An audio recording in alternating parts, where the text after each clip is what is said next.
Hello guys, welcome back to Zik, the programming guide channel. My name is Beatrice, and in today's video I'll be showing you how to turn on dark mode on Roblox, right?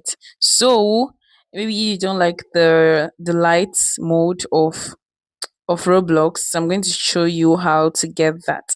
I know a lot of people would have tried to actually do that and it's not working because maybe you're on mobile, but I'm going to show you how to do that, right? So first thing you have to do, make sure your Roblox is up to date, is updated. Just go to your Play Store or Apple Store and search for Roblox and see if there's any update.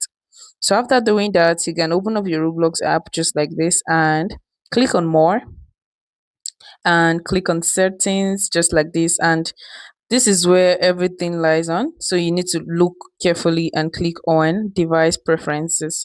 So you click on that and you can see lights right here, device light theme. So you click on dark. So this is the dark mode everybody have been looking for. So it's very easy to do, so it's not that hard the way people think it is. If this guide was helpful, give it a thumbs up and equally subscribe to get more info tips like this. Thanks for watching guys. This is my next video. Bye.